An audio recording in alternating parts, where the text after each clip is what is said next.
Baik, selamat datang di tutorial manajemen pengelolaan LMS Akmen BS. Oke, di sini saya akan memberikan tutorial bagi dosen untuk bisa mengelola mata kuliah yang diampaunya agar bisa menambahkan materi, kemudian menambahkan tugas serta menambahkan kuis dan yang lainnya. Pertama-tama silahkan akses LMS menggunakan URL yang telah diberikan, yaitu lms.bumisbalo.ac.id. Setelah itu silahkan login menggunakan akunnya masing-masing yang telah diberikan oleh operator di perguruan tingginya. Oke, silahkan login.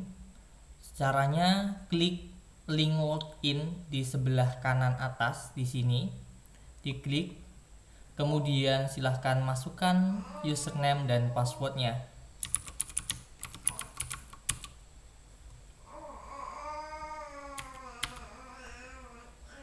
Oke, setelah masuk ke halaman dashboardnya, sini saya login sebagai admin, saya akan menyontohkan login sebagai teacher ya. Oke, ini saya sudah sebagai teacher ataupun dosen ataupun pengajar. Jadi ini halaman dashboard pertama ketika sudah login. Kemudian setelah itu kita akan masuk ke menu My Course untuk melihat mata kuliah yang diampoi oleh dosen tersebut. Oke, setelah masuk ke dalam My Course nanti akan muncul salah satu ataupun beberapa mata kuliah yang dipegang oleh dosen yang mempunyai kredensial untuk mengelola LMS-nya. Oke, di sini ada salah satu mata kuliah yang saya buat, yaitu example course. Ini silahkan diklik untuk bisa mengaksesnya.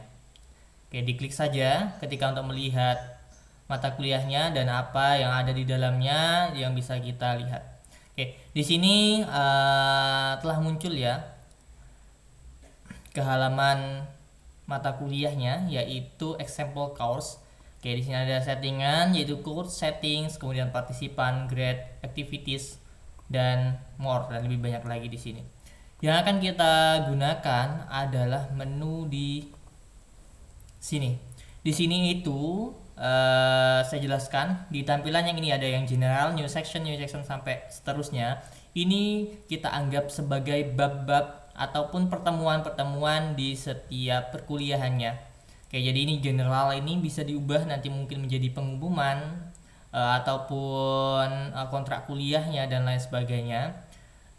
Cara untuk mengeditnya, silahkan masuk ke dalam edit mode dengan cara lihat di sebelah kanan atas ada tulisan edit mode. Di sini diklik saja, di switch agar bisa aktif. Oke. Setelah sudah aktif, kita bisa mengedit masing-masing dari bagian-bagian yang akan kita edit. Oke, misalnya di general ini kita ubah menjadi pengumuman. Oke. Setelah itu di new section kita ubah menjadi pertemuan 1. Oke, caranya klik pensil untuk mengubah, kemudian kita ketikkan, hapus nama yang lama dan kita ganti dengan nama yang baru. Setelah itu diklik enter. Oke, sudah berubah menjadi pertemuan. Oke, kita ubah lagi pertemuan keberapa? 1, seperti itu. Enter, kemudian ini saya ubah menjadi pertemuan 2. Enter, dan selanjutnya. Oke, bagaimana kalau akan menambah sesi lagi atau kita anggap sebagai pertemuan lagi? Tinggal tambahkan add section di paling bawah di sini.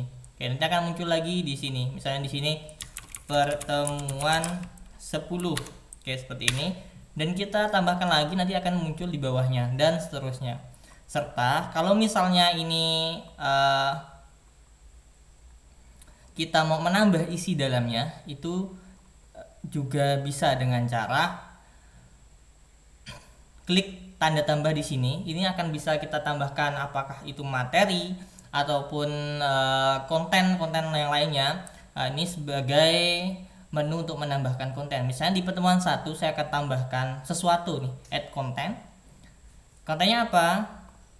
Di sini misalnya activity research. Oke, selain kita menambahkan activity atau resource, menambahkan aktivitas ataupun sumber daya, kita juga bisa menambahkan subsection. Jadi di dalam sesi itu kita bisa tambahkan menu sub untuk sesinya. Misalnya di sesi pertemuan 1 di situ ada kita masukkan pertama materi gitu ya. Sessionnya tentang materi, dan tambah di sini kita juga bisa menambahkan, jangan lupa ya di enter materi, enter kita tambahkan lagi subsectionnya, misalnya soal. Oke, enter. Kita bisa buat seperti ini. Di dalam materi misalnya kita mau buat sebuah tulisan, konten ataupun buku, kita bisa. Oke, misalnya saya akan membuat sebuah teks dan media. Oke, teks dan media area nih bisa kita gunakan untuk menambahkan tulisan dan juga beberapa media. Misalnya gambar, video dalam satu halaman, seperti itu juga bisa. Oke, saya tambahkan misalnya di sini contoh materi. Oke, seperti ini. Kemudian title-nya atau judulnya apa? Materi 1. Oke, seperti ini. Kemudian kita save and returns to course. Oke. Kemudian setelah itu kita bisa lihat di sini ada contoh materi di sini, dan nanti akan ketika diklik itu akan menampilkan materi yang ada di dalamnya.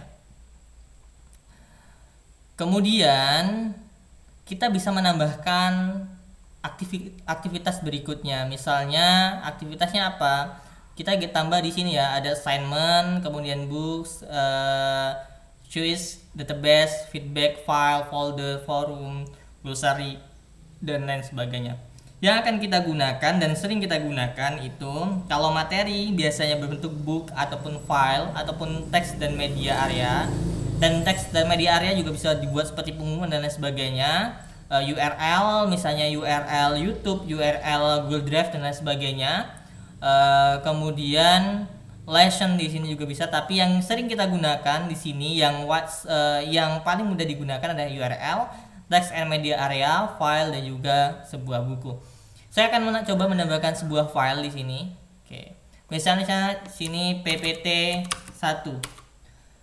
Tinggal tambah deskripsi, itu opsional mau tambah atau tidak, tinggal ditambahkan filenya di sini. Oke. Masukkan gimana? Upload file. Kemudian choose file, kita tambahkan sebuah file, misalnya seperti ini. Saya tambahkan file PDF, kemudian kita upload this file, klik upload this file. Setelah itu kita tunggu sampai nanti muncul filenya dengan keterangan berhasil. Oke, ini sudah muncul filenya, berarti sudah berhasil di upload. Setelah itu boleh di save and return to course atau save and display. Nah, oke. Apa bedanya? Save and return to course itu kita menyimpan dan akan dikembalikannya ke halaman utama. Kalau save and display ini kita akan save dan akan menampilkan hasil dari aktivitas ataupun materi yang telah kita buat di atas. Oke. Kita coba ya save and display. Oke, nanti akan muncul seperti ini. PDF di sini. Oke. Judulnya PPT 1, isinya PDF di sini, dan untuk bisa lihat silahkan diklik PDF-nya. Oke, nanti akan langsung muncul PDF-nya. Ataupun kalau misalnya PPT juga bisa, nanti akan muncul PPT-nya. Oke, seperti itu. Kita balik lagi dan kita akan masuk ke EC, example course-nya, halaman awal. Diklik ya, tadi ada di sini ada menu-menunya link itu. Kemudian setelah itu misalnya saya akan menambahkan sebuah soal. Oke, ada materi, ada soal di sini. Materinya sudah ada, tinggal ke bagian soal. Di soal itu kita akan tambahkan sebuah aktivitas. Misalnya sebuah assignment di sini ya. Assignment ini adalah sebuah penugasan untuk para mahasiswa. misalnya upload file ataupun hanya menulis esai juga bisa. Kita assignment, klik di sini. Kemudian setelah itu kita lihat di sini ada namanya assignment name, misalnya tugas pertemuan 1. Oke, seperti ini. Description-nya mau ditambahkan deskripsinya, boleh, tidak ditambahkan juga tidak masalah. Kemudian activity instruction ini adalah instruksi dari aktivitas yang atau assignment ataupun tugas yang dibuat. Silahkan kerjakan soal di bawah ini, kemudian upload. Oke. Soal 1. Siapakah Presiden Indonesia? Oke, seperti ini contohnya. Kemudian kita juga bisa menambahkan file, baik itu file instruksi ataupun lain sebagainya, atau file soalnya nih di additional file nih kita bisa menambahkan sebuah file baru untuk misalnya instruksinya tidak mau ditulis di sini, tidak masalah, dimasukkan dalam file, ataupun soalnya dimasukkan dalam file, ataupun nanti di sini kerjakan soal di dalam file yang telah dilampirkan juga bisa, tinggal tambahkan filenya di sini. Kemudian di sini ada menu availability ini availability ini digunakan untuk membatasi kapan dibukanya soal ataupun tugasnya dan kapan berakhirnya masa penugasan. Di sini juga ada. Oke, allow submission form ini adalah dimulainya pembukaan tugas itu, kapan tugas itu akan dibuka. Misalnya tugas itu hanya bisa dibuka mulai hari ini atau mulai besok, itu tinggal kita tambahkan. Oke.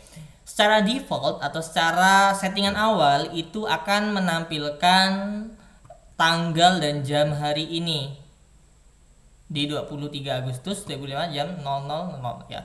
Tanggal dan jam bukan jam hari ini ya. Mohon maaf, tapi jam pas jam 12:01 atau jam tengah malam gitu. 23 berarti kemarin ya. 23 jam setelah tengah malam gitu. Jam setelah tengah malam. Kemudian di sini ada namanya due date. Due date itu kapan berakhirnya penugasan. Ya, misalnya tanggal 30 Agustus itu akan berakhir penugasannya. Oke, kita bisa enable atau tanpa tanggal berakhir. Bisa kita juga checklist atau kita gunakan kapan tanggal berakhir. Ini juga sama, tidak dipakai juga nggak masalah, dipakai juga nggak masalah. Kayak misalnya kita tidak dipakai berarti tidak ada rentang penugasnya, kapanpun bisa dikerjakan tugasnya, seperti itu. Kemudian di sini ada submission type. Itu submissionnya itu berbentuk apa? Apakah file submission? File submission ini berarti nanti mahasiswa mengupload tugasnya secara langsung. Kemudian ada online text, itu nanti para mahasiswa itu mengerjakan tugasnya langsung melalui LMS. Jadi diketik di LMS ataupun nanti bisa di copy paste ya dari Word ke LMS juga bisa, seperti itu. Tapi nanti berbentuk teks langsung dan tidak bisa di download gitu pengerjaannya. Biasanya untuk di perkuliahan itu paling sering menggunakan file submission. Jadi nanti para mahasiswa diminta menggunakan file untuk mengupload tugasnya, baik itu berbentuk PDF, Word ataupun file lainnya. Oke, setelah itu tinggal diputuskan mau pakai yang mana. Saya akan pakai yang file submission. Kemudian di sini ada maximum number of uploaded files.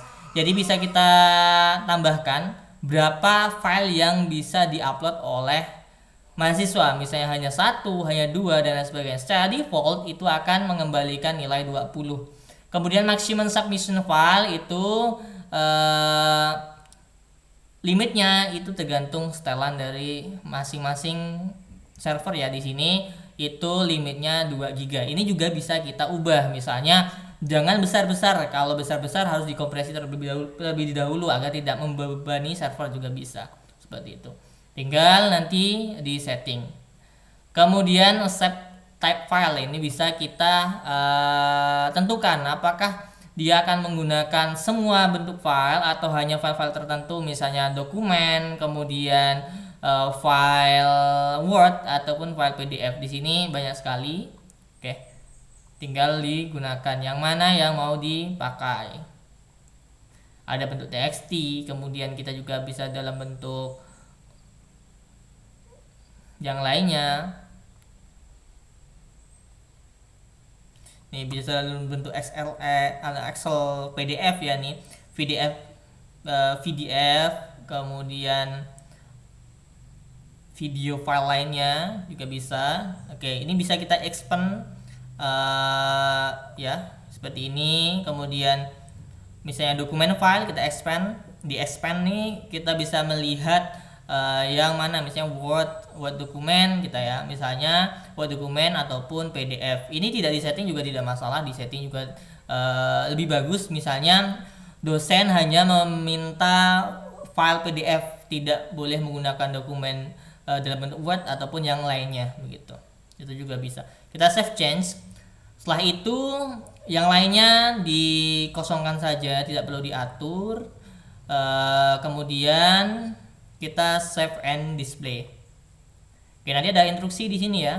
Oke, grading summary ya. Kalau sebagai teacher itu kita bisa langsung melakukan penilaian, tapi nanti kalau kita muncul sebagai sebagai student ataupun sebagai mahasiswa, itu hanya akan bisa mengunggah file atau mengerjakannya gitu. Atau add submission di sini. Oke, di sini kita hanya bisa mempunyai kapabilitas untuk grade ya. Di sini belum ada mahasiswa yang mengupload seperti itu. Oke, kemudian kita juga bisa membuat sebuah soal dalam bentuk kuis. Oke, misalnya di sini di pertemuan 1 di soal itu kita akan nambahkan sebuah kuis. Oke, kita nambahkan sebuah kuis ya seperti ini. Kuis ini layaknya kita melakukan ujian secara online, melakukan sebuah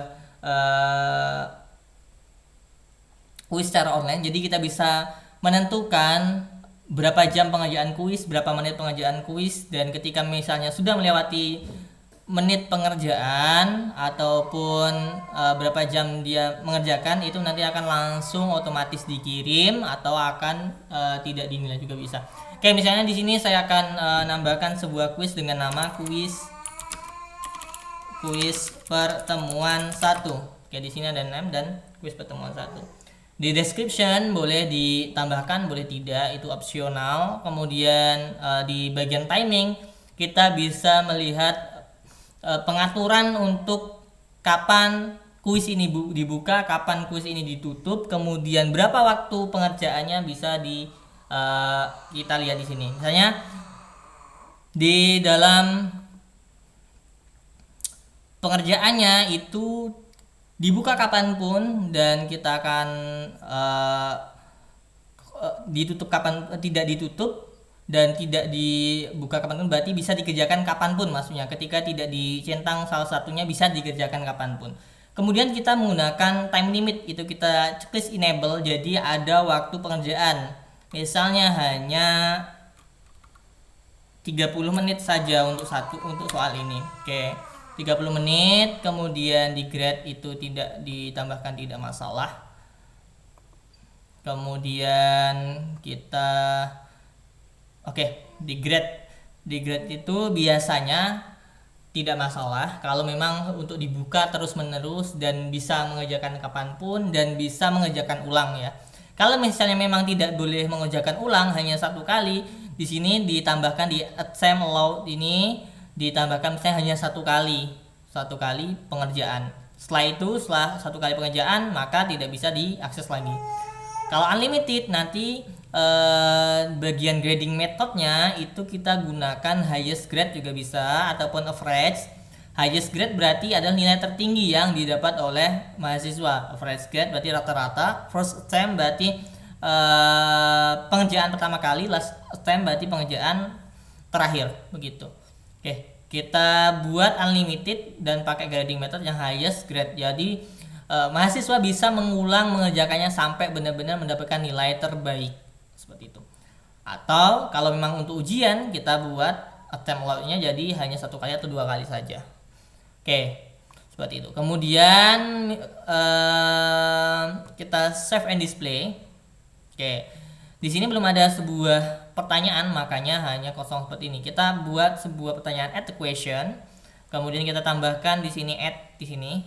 Maksimum grade itu adalah 10. Oke, satu soal berarti kita ini bisa rubah ya, maksimum grade-nya misalnya 100 dan lain sebagainya. Misalnya 10 saja. Add question misalnya multiple choice di add, kemudian kita bisa tambahkan namanya apa? Pertanyaan 1. Question testnya apa? Pertanyaan teks pertanyaannya apa misalnya? Siapa wakil presiden Indonesia? Seperti ini. Kemudian question status kita buat ready, default marks itu kita buat menjadi misalnya 2 karena tadi setelan defaultnya di awal kita buat itu maksimum grade-nya atau maksimum penilaiannya itu adalah 10, berarti kita kalau mau buat 5 pertanyaan itu kita tambahkan 2 saja. Oke, kemudian setelah itu answer only one. Oke, one answer only. One or multiple answers. Jadi jawabannya itu hanya satu atau beberapa jawaban yang benar. Ini kita buat satu saja. Kemudian number of choice, pilihannya itu berapa yang akan kita buat pilihannya, A B C D. Bukan berapa pilihannya tapi berapa menggunakan apa pilihannya, apakah menggunakan ABCD besar, ABCD kecil atau 1 2 3 pakai ABC abjad yang besar. Kemudian ini adalah jawaban choice 1, kemudian choice 2, choice 3 dan 4 dan seterusnya. Kita buat di sini misalnya pilihan 1 adalah Gibran. Kemudian grade-nya itu berapa persen gitu ya. Grade-nya adalah 100%. 100. Grade-nya itu 20% saja. Kita buat 100%. Jadi kita bisa menentukan berapa pilihan ya yang ini. Yang kedua adalah Vicky, grade-nya itu kasih non, berarti itu salah jawabannya. Kemudian pilihan ketiga misalnya Stepanus ya, seperti kita buat non juga, berarti salah jawabannya. Dan pilihan keempat, kelima tidak usah diisi, biasanya tidak masalah. Jadi saya akan hanya membuat pertanyaan hanya 3 saja. Kalau misalnya mau 4 jawabannya atau pilihan ganda ada 4, silahkan sampai choose 4. Kemudian setelah itu kita save, change and continue. Save change juga masalah, save change and continue editing juga tidak masalah. Oke, seperti ini. Dan pastikan sudah benar 100%. Default marknya 2. Kita save change default mark.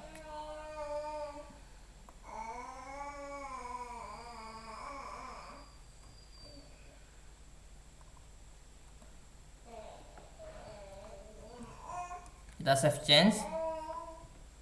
Oke, dan masuk ya pertanyaannya. Kayak kita tambah pertanyaan lagi, add question misalnya pakai true or false juga sama, apakah benar gitu. Saya pertanyaan 2,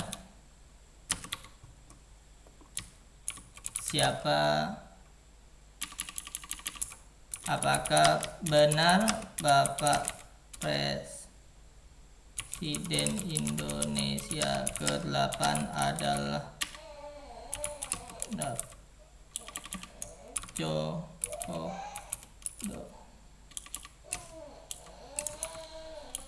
Jokowi. Seperti ini.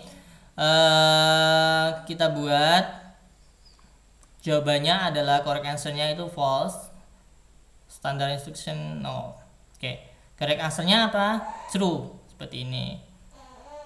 Oke, kemudian default marknya kita buat 2. Kemudian save change. Ya, ini bisa kita ubah-ubah ya. Berapa? 2.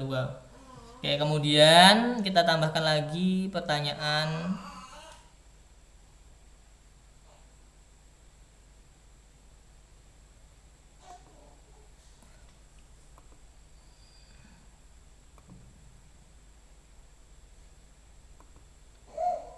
Oke, multiple choice lagi. Misalnya questionnya, question name-nya itu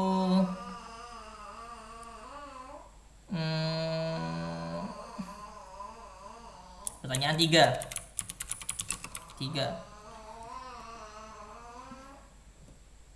Oke, saya lanjutkan ya.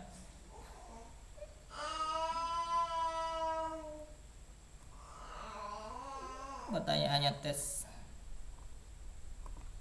1 kita ubah jadi 100%. 2, 3. Save change. Kemudian tambahkan lagi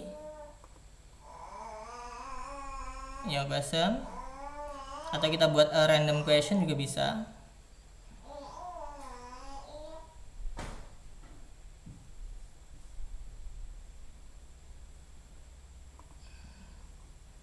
Add question, kemudian tambahkan misalnya pakai esai, nomor dan lain sebagainya. Bisa dipilih ya di sini. Kita pakai pilih true and false lagi. Tes 2. Tes 2. Correct answer-nya false atau true, silahkan dipilih. Kita save change. Oke, kita tambahkan satu pertanyaan lagi biar dia bisa menjadi nilai 100 ya. 10. Multiple question.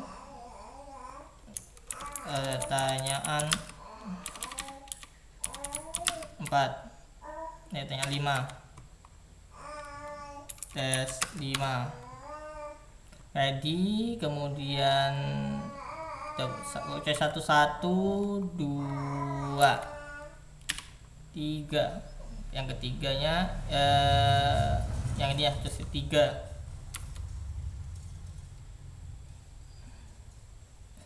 Kita lihat yang ketiga kita buat jadi 100%, kemudian kita save change. Oke, setelah itu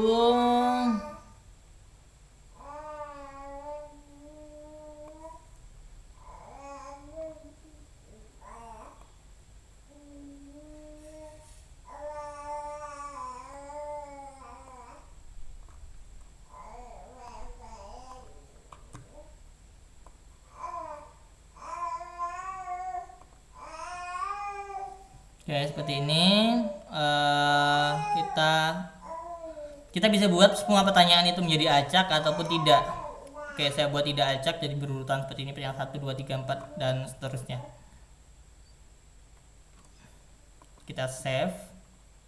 Oke, setelah itu kita ke kuis. Oke, kita bisa lihat kuisnya seperti apa. Kita preview terlebih dahulu. Start stem, kemudian siapa wakil presiden Indonesia, itu Gibran. Next, kemudian apakah benar ada Jokowi? False. Kemudian next, tes, itu jawabannya 1, misalnya seperti itu. Kemudian ini true. Kemudian tes 5 adalah jawabannya itu 3. Finish stem seperti ini. Oke, kemudian kita submit dan finish. Oke, dan muncul nih reviewnya, yang benar yang mana. Oke, ternyata jawabannya benar adalah true. Tadi salah berarti ya. Finish review. Oke, kemudian setelah itu kita lanjut lagi ke bagian siswa setelah ini. Oke, baik, itu untuk tutorial dosen memberikan konfigurasi pada LMS untuk bisa nanti dipergunakan oleh peserta didiknya, oleh mahasiswa untuk bisa mengerjakan tugas, kemudian ujian dan lain sebagainya juga bisa menggunakan ini. Oke, Cukup sekian dan terima kasih.